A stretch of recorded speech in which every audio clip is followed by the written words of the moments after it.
Good evening. Welcome to the Sounds of Vegas. A commenter recently was asking whether I had compared the rounds in the volleys to the number of casings that was being reported by law enforcement. And off the top of my head, I basically said, no, I did something at one time I didn't really remember.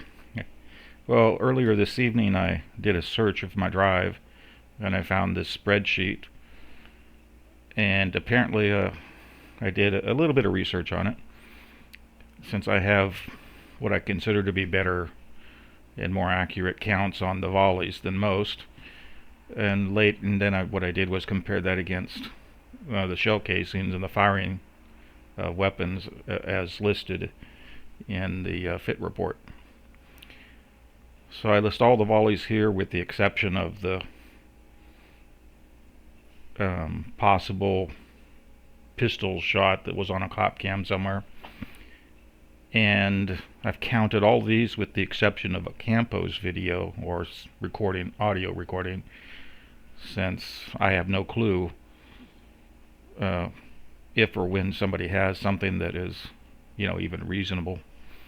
So to arrive at this number of 10, I took a count of 32 holes in the door and subtracted the 22 hallway shots and just basically guessed right there.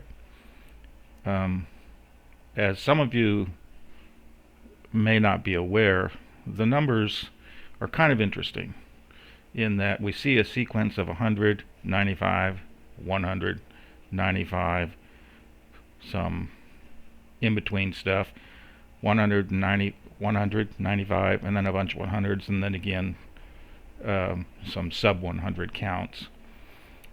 And to me it's pretty interesting in that it is claimed by the fit report that there were 100 round surefire magazines that were in the weapons that were empty. So if this weapon fired 95 shots and the magazine was empty, then apparently somebody only loaded it up to 95.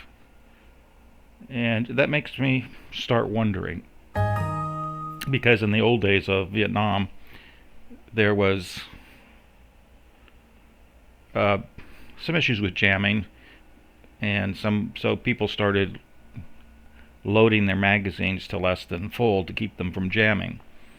So here we have a magazine loaded full, and here we have a magazine that's not. There's let's see, 1, 2, 3 magazines that aren't loaded to full, and then a bunch that are. And it makes me wonder. Now I don't have any idea what really went on there, but there has to be some explanation for why the magazines weren't loaded to full and loaded to precisely 95. That makes a little bit of sense. It's just not random happenstance.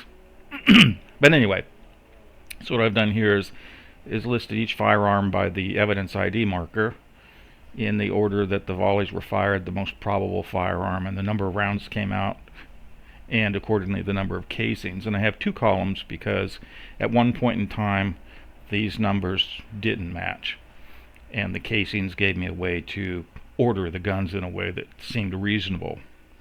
The only real problem that I encountered was with volley 11, and I still might be off by 1, 2, or 3 rounds here, and I'm still doing research to find more videos that'll give me a very definite count. So use this thing as you will, toss it, burn it, whatever.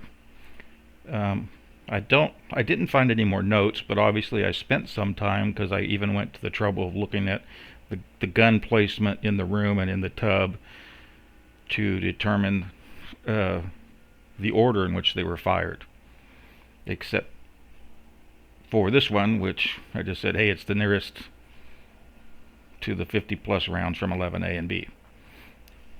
So anyway, hopefully this is useful to somebody, and good evening.